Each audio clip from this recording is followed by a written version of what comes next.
தமிழ்நாட்டில் பொறுத்த வரைக்கும் ஒரு புது ரூல்ஸ் கூடிய சீக்கிரத்தில் வரப்போகுது அப்படின்ற ஒரு விஷயம் தெரிஞ்சுக்கோங்க. என்ன ரூல்ஸ் அப்படின்றப்ப பார்க்கும்போது ஒரு கூட்டம் ஒரு 5000க்கு மேலே வந்துட்டு ஒரு கூட்டம் அப்படின்றது சேர்ந்துச்சுன்னா அதுக்கு ஏகப்பட்ட வழிமுறைகளை வந்துட்டு பின்பற்றணும் அப்படின்னு சொல்லி ஒரு புது செட் ஆஃப் ரூல்ஸையே தமிழ்நாட்டில் சீக்கிரத்தில் வந்துட்டு இம்ப்ளிமெண்ட் ஆக போகுது. ஆப்வியஸ்லி இன்னும் ஒரு 4 மாசத்துல எலெக்ஷன். இன்னைக்கு எல்லா கட்சிகளுமே அங்கங்க வந்துட்டு பொது கூட்டங்களா இருக்கட்டும், இல்லைன்னா மக்களை பார்க்க போறதா இருக்கட்டும், இந்த மாதிரி ஏகப்பட்ட விஷயங்கள் இதுக்கு அப்புறமா தான் நடக்க போகுது. பட் இந்த நேரத்தில் ஒரு மிகப்பெரிய ஒரு செக்மேட் எல்லா கட்சிக்காரர்களுக்குமே வந்துட்டு இந்த ஒரு ரூல்ஸ் வச்சிருக்கு அப்படின்ற பட்சத்தில் இன்னைக்கு எல்லா கட்சி தலைவர்களும் யோசிக்க ஆரம்பிச்சிட்டாங்க அப்படின்றது தான் ஒரு முதல் விஷயம். அப்படி என்ன ஒரு ரூல்ஸ் அப்படின்றது எதுக்காக யார் கொடுத்தது அப்படின்றப்ப பார்க்கும்போது நம்ம கரூர்ல வந்துட்டு 41 பேர் இறந்தாங்க இல்லையா கரூர் சம்பவத்தில். அதுக்கப்புறமா ஏகப்பட்ட கேஸ் எல்லாம் போயிருந்தது. அதுக்கப்புறமா தமிழ்நாட்டில் ஒரு கூட்டம் அப்படின்றது நடத்தணும்னா அதுக்கு ஒரு SOP வந்துட்டு முறையில் நடத்தணும் அப்படின்னு சொல்லி நம்மளோட கோர்ட் வந்துட்டு சொல்லியிருந்தது. இதுக்கு வந்துட்டு தமிழ்நாடு கவர்மெண்ட் தான் வந்துட்டு என்ன மாதிரி SOP எல்லாம் பின்பற்றணும்னு சொல்லி கோர்ட்டுக்கு வந்துட்டு கவர்மெண்ட் கொடுக்கணும் அப்படின்ற ஒரு விஷயம் சொல்லியிருந்தாங்க. ஸோ இதோட தொடர்ச்சியா இப்போ நம்மளோட கவர்மெண்ட் வந்துட்டு கோர்ட்ல வந்து ஒரு SOP டிராஃப்ட், ஓகேங்களா, அதுல ஏகப்பட்ட ரூல்ஸ் எல்லாமே வந்துட்டு எழுதியிருக்காங்க. இதை வந்துட்டு இப்போ கோர்ட்டு கையில கொடுத்துட்டாங்க. இப்போ இதை கோர்ட்டு படிச்சு பார்த்து சரி ஓகேப்பா இப்போ இந்த மாதிரி இருக்கிற ரூல்ஸ் எல்லாத்தையுமே வந்துட்டு இதுக்கப்புறமா கடைபிடிங்க அப்படின்றது கோர்ட்டு சொல்லிச்சுன்னு வச்சுக்கோங்க. அதுக்கப்புறமா தமிழ்நாட்டில் அடுத்த நாளே இந்த ஒரு புது ரூல்ஸ் எல்லாத்தையுமே கடகடகடன்ட்டு அப்ளை ஆகிடும் அப்படின்றது தெரிஞ்சுங்க. சரி, அந்த ரூல்ஸ் எல்லாம் நான் சொல்லும்போது உங்களுக்கே யோசிக்க தோணும், என்னடா இந்த அளவுக்கு ரொம்ப ஸ்ட்ரிக்டான ரூல்ஸாக இருக்கு, எப்படி இந்த ஒரு எலெக்ஷன்ல வந்துட்டு அந்தந்த தலைவர்கள் மக்களை பார்க்க போவாங்க அப்படின்னு சொல்லி நமக்கே ஒரு டவுட் வரும். அந்த மாதிரி ரூல்ஸ் எல்லாம் ரொம்ப ஸ்ட்ராங்காக கொடுத்துருக்காங்க. அதில் ஒரு முதல் ரூல்ஸ் என்ன சொல்லப்படுது அப்படின்றப்ப பார்க்கும்போது ஒரு 5000 பேர் வந்துட்டு ஒரு இடத்துல சேர்றாங்க. அதுவும் முக்கியமாக ஒரு பப்ளிக் பிளேஸில் சேர்றாங்க. அது காலேஜாக இருக்கட்டும், ஸ்கூலாக இருக்கட்டும், இல்லை முக்கியமாக பொலிட்டிக்கல் விஷயங்களாக வந்துட்டு ஏதோ ஒரு கூட்டம் ஒன்று சேருதுப்பா, அது வந்து பொதுமக்கள் இருக்கிற இடத்துல ஒரு 5000க்கும் மேல வந்துட்டு அந்த கூட்டம் வந்துட்டு சேர்றதுக்கான வாய்ப்பு இருக்கு அப்படின்றப்ப தெரிஞ்சதுன்னா அந்த கூட்டத்தை நடத்துற தலைவராக இருக்கட்டும், ஆர்கனைசரா இருக்கட்டும், உடனே அந்த ஒரு இடத்துக்கு ஏற்ற போலீஸ் ஸ்டேஷன்ல போயிட்டு ஒரு பர்மிஷன் வாங்கணும். அந்த ஒரு பர்மிஷன்ல வந்துட்டு போலீஸ் வந்துட்டு இந்த இடம் தேவையில்ல 5000 பேருக்கு, இந்த இடத்தை சூஸ் பண்ணினா 5000 பேர் ஃப்ரீயா நிக்கலாம் அப்படின்னு சொல்லி போலீஸ் வந்துட்டு சூஸ் பண்ணி கொடுப்பாங்க. இல்ல அந்த நம்ம சூஸ் பண்ண இடமே ஒரு 5000 பேர் நிக்கிற மாதிரி இருக்கு அப்படின்ற பட்சத்தில் அதுக்குமே வந்துட்டு போலீஸ் பர்மிஷன் அப்படின்றது மேண்டேட்டரி ஆயிடுச்சு. ஸோ இது வந்து 5000 பேருக்கு மேல கூட்டம் சேர்ந்தா இந்த மாதிரி ஒரு பர்மிஷன் வாங்கணும்னு சொல்லி அந்த SOPல இருக்கிற முதல் விஷயமா இருக்கு. ரெண்டாவது விஷயம் என்ன அப்படின்றப்ப பார்க்கும்போது ஒரு கட்சி மாநாடு நடக்குது. அது மேக்சிமம் பாத்தீங்கன்னா இந்த சாலையில வந்துட்டு முதல் மாநாடு நடத்தும் போது விக்கிரவாண்டியில விஜயன் அது வந்துட்டு ஒரு கம்ப்ளீட்டடா ஒரு எம்டி ஸ்பேஸ்ல நடந்தது. அது கிட்டத்தட்ட ஒரு ஹைவே மாதிரி அப்படின்னு வச்சுக்கோங்க. இதே போல DMKமே வந்துட்டு ஒரு மாநாடு அப்படின்றது பண்ணியிருந்தாங்க. ஸோ இந்த மாதிரி ஹைவே இருக்கிற இடங்கள், காலியான இடங்கள்ல மாநாடு பண்றாங்க ஏதோ ஒரு கட்சி, இல்ல ஒரு பஞ்சாயத்து போர்டுக்கு சம்பந்தப்பட்ட இடங்கள்ல இந்த மாதிரி அதிக அளவுல கூட்டம் சேர்த்து ஒரு பொலிட்டிக்கல் பண்றாங்க அப்படின்ற பட்சத்தில் இதுக்கு ப்ராப்பரான ரெலவென்ட் பர்சன் யார் இருக்காங்களோ, அதாவது பஞ்சாயத்து போர்டோட இடத்துல நீங்க பண்றீங்கன்னா பஞ்சாயத்து போர்டுல யார் அதுக்கான ஒரு அந்த ஊருக்கு சம்பந்தப்பட்ட முக்கியமான ஆட்களோ அவர்கிட்ட இருந்து பர்மிஷன் வாங்கணும். இதுவே நேஷனல் ஹைவே அப்படின்ற பட்சத்தில் இது வந்துட்டு கவர்மெண்ட் கிட்ட இருந்துமே இந்த ஒரு பர்மிஷன் அப்படின்றது வாங்கணும் அப்படின்றது சொல்லியிருக்காங்க. மூணாவது விஷயம் வந்துட்டு ஒரு கூட்டம் நடக்குது, ஒரு கட்சி கூட்டம் அந்த மாதிரி ஒரு விஷயங்கள் நடக்குது, அதுல வந்துட்டு எக்கச்சக்கமான ஒரு கூட்டங்கள் வரதுக்கான வாய்ப்புகள் இருக்கு, எதிர்பார்க்கப்படுது அப்படின்ற பட்சத்துல அந்த கூட்டத்தை வழி நடத்துறவர் யார் வந்துட்டு ஆர்கனைசர். அவர் வந்துட்டு ஒரு ரிட்டன் கையெழுத்து போட்ட மாதிரி ஒரு லெட்டர் ஒன்று வந்துட்டு போலீஸ் கிட்ட கொடுக்கணும்.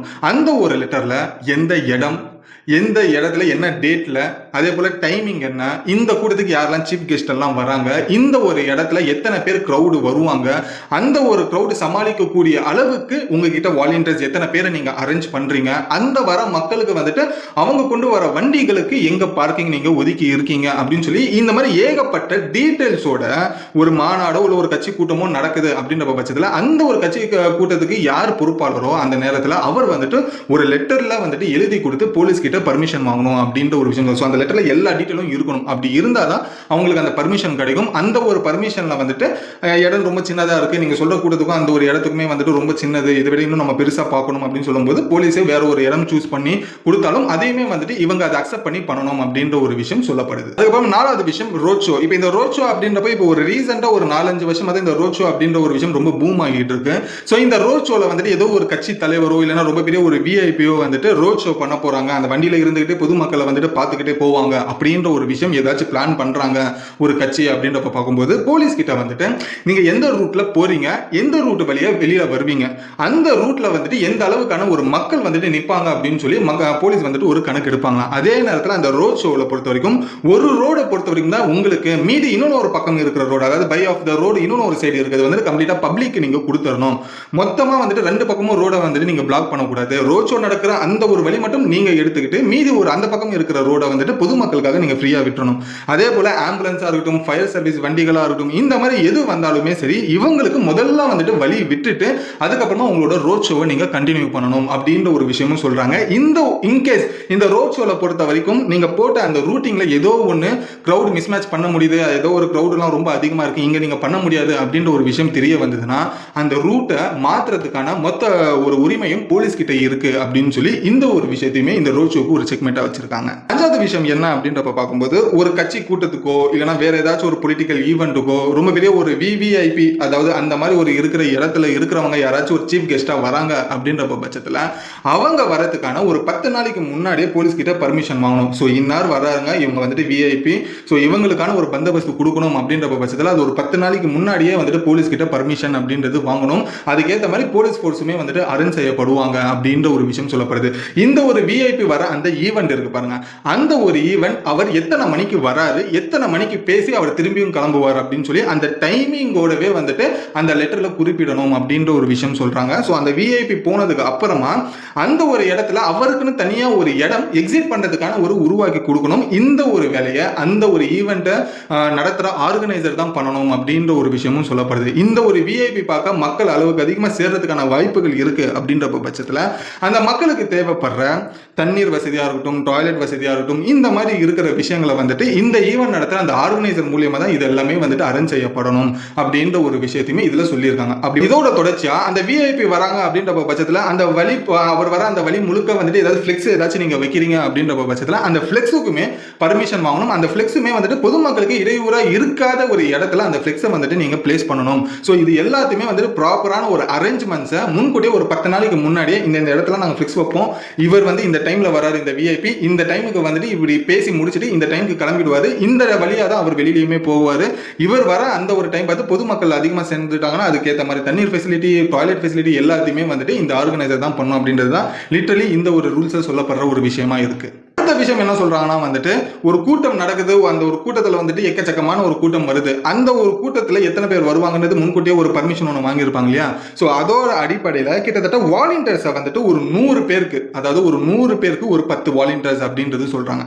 அதே போல ஒரு 50 வண்டிகள் வராங்க அப்படின்ற பட்சத்தில் அதுக்கு ஒரு 2லேருந்து 3 வாலண்டியர்ஸ் தேவைப்படணும். ஸோ இதுதான் இந்த ஒரு கணக்குப்படி வாலண்டியர்ஸ் வந்துட்டு அந்த ஒரு கூட்டத்தில் அரேஞ்ச் செய்யப்படணும் அப்படின்ற ஒரு விஷயம் சொல்றாங்க. ஸோ ஒரு சைடு போலீஸ் பாதுகாப்பும் இருக்கும், அந்த போலீஸ் தாண்டியுமே வந்துட்டு வாலண்டியர்ஸ் அப்படின்னு சொல்லி அந்த ஒரு கூட்டத்துக்கு தேவைப்படுறது. இந்த ஒரு கூட்டத்தில் இத்தனை மக்களுக்கு இத்தனை வாலண்டியர்ஸ், இத்தனை வண்டிக்கு இந்த ஒரு 2-3 வாலண்டியர்ஸ் இதுக்குன்றது நீங்க அரேஞ்ச் பண்ணி வைக்கணும் அப்படின்றதுமே சொல்லப்படுது.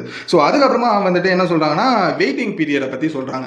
ஒரு விஐபி வராங்க அப்படின்றப்போ ஒரு மணிக்கு வராது அப்படின்றப்போ அவர் 1 மணிக்கு வந்துடணும் இல்லையா, ஒரு 12 மணிக்கு அது முன்கூட்டியாவது வரணும். ஆனால் ஒரு 1 மணிக்கு வரேன்னு சொல்லிட்டு ஒரு 4 மணிக்கு அப்படி வராது அப்படின்றப்ப பட்சத்தில் அந்த ஈவெண்ட் அதுக்குள்ளேயே முடிஞ்சு இருக்கணும். ஒரு விஐபி வராங்கன்னா ஒரு 2 மணி நேரத்துக்கு மேல டிலேவா வரக்கூடாது, அதுக்குள்ளேயே வந்துடணும். ஏன்னா பொதுமக்கள் பொறுத்த வரைக்கும் அவர் வருவாரு ஏதாவது பேசுவார்னு சொல்லி மணிக்கணக்கா பொதுமக்கள் நிற்பாங்க. ஸோ இதனால வந்துட்டு யாருக்காவது வந்துட்டு உயிர் ஆபத்தும் வரதுக்கான வாய்ப்புகள் இருக்கு.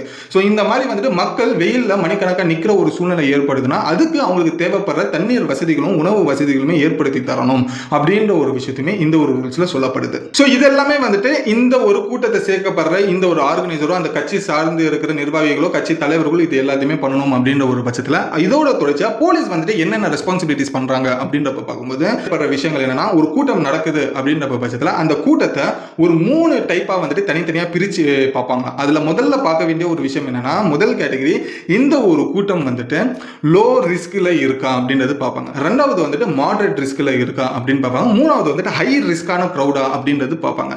இந்த ஒரு லோ ரிஸ்க் அப்படின்னு சொல்றாங்க இல்லையா, இந்த லோ ரிஸ்க் கேட்டகரியில வந்துட்டு கிட்டத்தட்ட 200 மக்களுக்கு கிட்டத்தட்ட ஒரு 5லேருந்து 10 போலீஸ் தருவோம் அப்படின்றது சொல்றாங்க. இதுவே மாடரேட்டா இருக்காங்க, கொஞ்சம் அதிக அளவில் இருக்காங்க அப்படின்றப்ப பார்க்கும்போது ஒரு 100 மக்களுக்கு கிட்டத்தட்ட ஒரு 10 பேர் 10 போலீஸ் 10லேருந்து 13 போலீஸ் அப்படின்றது சொல்றாங்க. இதுவே வந்துட்டு ஹை கிட்டத்தட்ட கட்டுக்கடங்காத ஒரு கூட்டம் அப்படின்றப்ப பார்க்கும்போது இது ஹை ரிஸ்க் அப்படின்றது கன்சிடர் பண்ணி 50 பேருக்கு ஒரு போலீஸ் அப்படின்ற மாதிரி சொல்லுவாங்க. ஸோ அந்த மாதிரி பார்க்கும்போது போலீஸ் இந்த ஒரு 3 கேட்டகரியா பிரிச்சு எந்த அளவுக்கு நம்ம மக்களுக்கு போலீஸ் பாதுகாப்பு கொடுக்கலாம்னு சொல்லி போலீஸ் இதுக்கப்புறமா தீர்மானங்கள் அப்படின்றது பண்ணும். ஸோ லோ கேட்டகரியா, மாடரேட் கேட்டகரியா, இல்லைன்னா ரொம்ப ஹை ரிஸ்க் கேட்டகரியா அப்படின்றது பிரிப்பாங்க. ஸோ இந்த ஒரு கேட்டகரியை பேஸ் பண்ணி தான் போலீஸ் கொடுக்கப்படுற இந்த பந்தோபஸ்தும் விஷயம் அடங்கும் அப்படின்றது தெரிஞ்சுக்கங்க. ஸோ அதுக்கப்புறமா போலீஸ்க்கு என்னென்ன மாதிரி பவர்லாம் இருக்கு அப்படின்றப்ப பார்க்கும்போது, நம்ம இந்த ஈவெண்ட் ஒன்று அப்படி நடத்துறோம் அப்படின்றப்போ இதுக்கு ஆர்கனைஸ் பண்றவங்க ஒரு லெட்டர் ஒன்று கொடுக்குறாங்களே, இந்த இடத்துல இத்தனை பேர் இருப்பாங்க, இந்த டைம்ல நடக்குது இந்த ஈவெண்ட் அப்படின்றது சொல்லுவாங்க இல்லையா. ஸோ அந்த லெட்டர் படி வந்துட்டு போலீஸ் வந்துட்டு அந்த இடத்த வந்துட்டு ஆய்வு பண்ணுவாங்க, செக் பண்ணுவாங்க.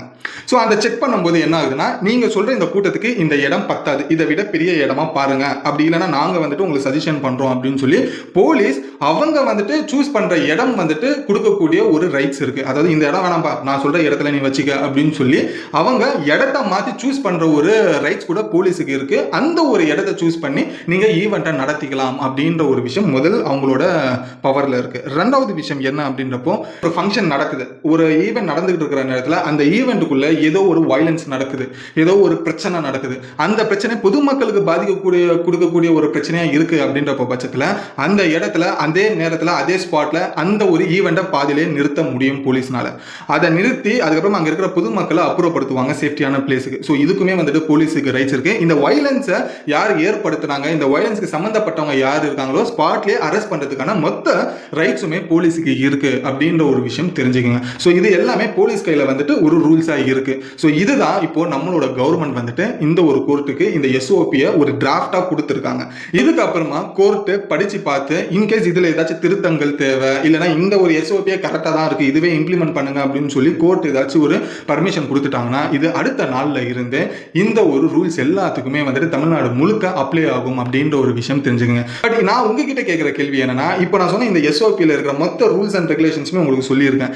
இந்த ஒரு ரூல்ஸ் படி வந்துட்டு நம்மளோட தமிழ்நாட்டில் இருக்கிற கட்சி தலைவர்கள் இதை பின்பற்றி மக்களை சந்திக்கிறதுக்கான வாய்ப்புகள் இருக்கா அப்படின்றதுமே உங்களோட கருத்தை கமெண்ட்ல சொல்லுங்க, நானும் படிச்சு தெரிஞ்சுக்கிறேன். இஃப் இன்கேஸ் இந்த ரூல்ஸ்ல என்னென்ன இன்னும் அடிஷனலா சேர்க்கலாம், இதெல்லாம் இந்த ரூல்ஸ்ல கொஞ்சம் இருந்தா பெட்டரா இருக்கும் அப்படின்றது நீங்க என்ன நினைக்கிறீங்களோ உங்களோட கருத்தையும் கமெண்ட்ல சொல்லுங்க, நானும் படிச்சு தெரிஞ்சுக்கிறேன். ஸோ இதுதான் கூடிய சீக்கிரத்தில் இந்த கூட்டம்லாம் சேர்க்கக்கூடிய ஒரு மிகப்பெரிய ரூல்ஸ் அண்ட் ரெகுலேஷன் சீக்கிரத்தில் அப்ளை ஆகக்கூடிய ஒரு மொத்த இன்ஃபர்மேஷனும் உங்களுக்கு சொல்லியிருக்கேன். இந்த ஒரு இன்ஃபர்மேஷன் பிடிச்சிருந்ததுன்னா லைக் பண்ணிக்கோங்க, இன்னும் நம்ம சேனல் சப்ஸ்கிரைப் பண்ணலாம் உடனே சப்ஸ்கிரைப் பண்ணிக்கோங்க. அப்போதான் இது போல நீங்க தெரிஞ்சிக்காத பல விஷயங்களை நீங்க வெறும் 10 நிமிஷத்துல நம்ம சேனல் மூலியமா தெரிஞ்சுக்கலாம். அதுக்கு உங்களோட சப்போர்ட்டை சப்ஸ்கிரைப் அப்படின்ற ஒரு விஷயத்துல காமிச்சிங்க. இதோட இந்த வீடியோ முடிச்சுட்டு நாளைக்கு ஒரு சூப்பரான வீடியோவில் உங்களை வந்து நான் பார்க்குறேன். Until then, bye bye, AB.